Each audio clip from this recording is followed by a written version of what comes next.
Hello everyone, I am Jyoti Jha and welcome to NCERT the mind. तो आज हम लोग पढ़ेंगे class 4 EVS chapter 3 a day with Nandu का क्वेश्चन आंसर। तो चलिए पढ़ना स्टार्ट करते हैं। इससे पहले मैंने आपको चैप्टर बता दिया था, तो आज क्वेश्चन आंसर बताऊंगी। और मैं आप सभी को एक बात की जानकारी देना चाहती हूँ, अगर आपको स्टोरी देखना अच्छा लगता है, स्टोरी सुनना अच्छा लगता है, तो मैंने अपना एक न्यू चैनल स्टार्ट किया है जिसका नाम है बाल कहानियाँ हिंदी। तो आप उसे भी सब्सक्राइब कीजिए और पास में दिए गए बेल आइकन को ज़रूर प्रेस कर दीजिए ताकि मैं जितने भी न्यू वीडियोस अपलोड करूं उसका नोटिफिकेशन आपके पास सबसे पहले पहुंचे। तो चलिए पढ़ना स्टार्ट करते हैं।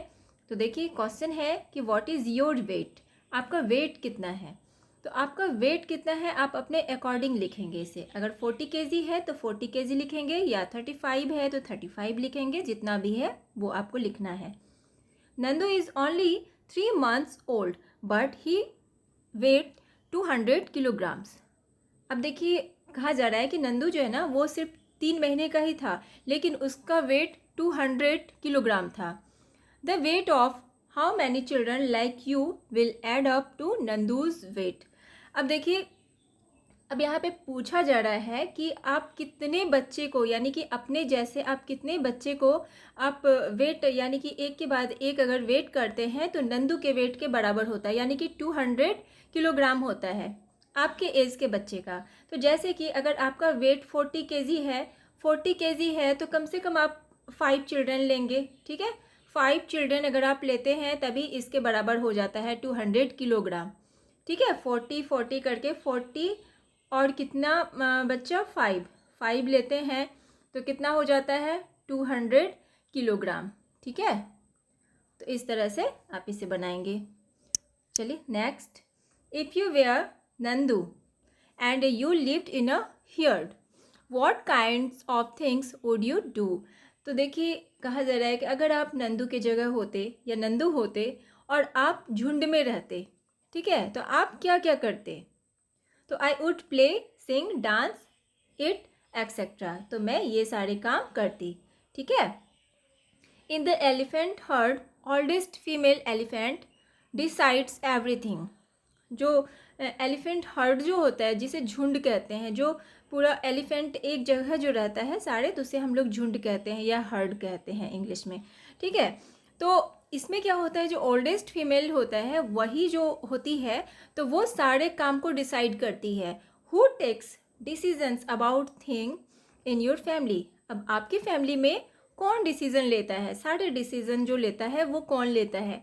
तो माई फादर, अगर मदर लेती है तो मदर, या फिर ग्रैंड फादर, ग्रैंड मदर, जो भी है आप उसके बारे में लिखेंगे। Nandu did things that he liked to do. Nandu जो है ना वो काम करता था जो उसे पसंद होता था। If you could spend a whole day to go around with your friends, what all would you do. अगर आप अपने फ्रेंड के साथ पूरा दिन बिताते हैं, कहीं बाहर जाते हैं, पूरा दिन बिताते हैं, तो आप क्या क्या करते हैं। तो आंसर लिखेंगे क्या क्या करते हैं, प्ले, डांस, सिंग, ठीक है, खेलते हैं, डांस करते हैं, गाते हैं और खाते हैं, ठीक है। और भी क्या काम करते हैं तो वो आप लिख सकते हैं। Find out and write which are some of the animals that live in herd. अब आपको पता करना है कि और कौन कौन से एनिमल होते हैं जो कि हर्ड में रहते हैं, ठीक है। तो जैसे एलिफेंट तो रहता ही है, उसके बाद शिप, ठीक है। Do you also live in a group, आप भी ग्रुप में रहते हैं, ठीक है। Do you like to live together like that. तो हाँ, जैसे कि हम लोग भी जो है ना एक साथ साथ रहना पसंद करते हैं। What do you think are the good points and the bad points of living in a group. तो आपको बताना है कि जैसे कि एक ग्रुप में रहने का क्या एक गुड पॉइंट होता है और क्या बैड पॉइंट होता है। हम सभी ग्रुप में रहते हैं, आप सभी रहते हैं, ठीक है, साथ साथ रहते हैं, तो उसके कुछ फ़ायदे भी होते हैं, कुछ नुकसान भी होता है, कुछ बैड पॉइंट भी होता है, कुछ गुड पॉइंट भी होता है।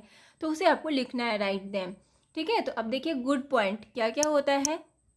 We can enjoy with other, हम लोग साथ साथ इन्जॉय करते हैं एक दूसरे के साथ। We get help from other, हम लोग एक दूसरे का हेल्प करते हैं। We have to do less work, हम लोग को बहुत कम ही काम पड़ता है, ठीक है, बहुत कम काम करना पड़ता है। उसके बाद देखिए bad point, there may be quarrel. तो क्या होता है कि ग्रुप में रहने के बाद झगड़े भी होते हैं। ये बहुत ही बैड पॉइंट होता है, किसी बात को लेके बच्चों में झगड़ा हो जाता है, तो वो सबसे बैड पॉइंट होता है। Have you ever taken ride on a elephant, how did it feel? क्या आपने कभी भी एलिफेंट का सवारी किया है? तो आपको कैसा लगा, कैसा फील हुआ? तो यस, इट फील्स ग्रेट, बहुत ही अच्छा लगा, ठीक है, सवारी करके। Which animals have you set on, right their names. अब देखिए, आपको बताना है कि आप कौन कौन से एलिफेंट के ऊपर बैठे हैं, आप कौन कौन से एनिमल्स के ऊपर बैठे हैं, ठीक है। तो बहुत सारे एनिमल होता है जिसके ऊपर हम लोग बैठते हैं, ठीक है, सवारी करते हैं। तो जैसे कि आप एलिफेंट लिख सकते हैं, हॉर्स, कैमल, ठीक है। उसके बाद why is the egret sitting on the buffalo. अब देखिए इसमें क्या कहा जा रहा है। तो देखिए इसमें कहा जा रहा है कि जो बुफेलो होता है, तो बुफेलो के ऊपर इग्रेट क्यों बैठता है। इग्रेट एक तरह का बर्ड है, ठीक है। तो आप देखते होंगे कि जैसे कि बुफेलो है, उसके ऊपर बहुत बार आप देखे होंगे कि बैठा रहता है कोई बर्ड। तो क्यों बैठता है?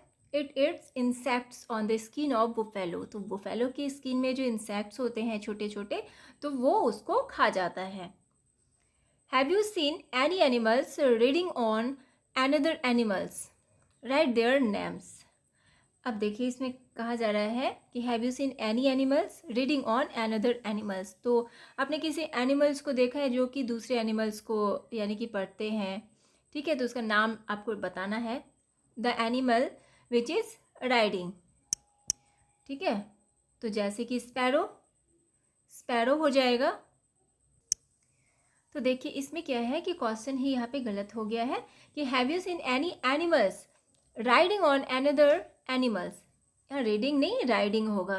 क्या आपने किसी एनिमल्स को देखा है कि वो किसी दूसरे एनिमल्स के ऊपर यानी कि बैठे हुए हैं, राइडिंग कर रहे हैं, सवारी कर रहे हैं? तो उसका आपको नाम बताना है। The animal which is riding. अब देखिए जो जिस एनिमल को देखा है, तो कौन सा, जो राइडिंग करते हैं दूसरे एनिमल के ऊपर। आप देखे होंगे कि कोई भी एनिमल होता है उसके ऊपर बैठ जाते हैं, तो sparrow. The animal which gives the ride. अब देखिए कौन सा एनिमल होता है, तो buffalo, crocodile. Write the names of animals that are used for riding on. अब देखिए कौन सा एनिमल होता है जो कि राइडिंग के लिए यूज़ होता है, तो elephant, horse, camel. Write the names of animals that are used for carrying loads. अब देखिए जो एनिमल्स होते हैं जो कि लोड के लिए यूज़ किए जाते हैं, कैरी करते हैं, ठीक है, बोझड होते हैं। तो कौन कौन से हो गए? डंकी, बुल्लुक कार्ट, बुल्लुक, ठीक है। उसके बाद बुफेलो।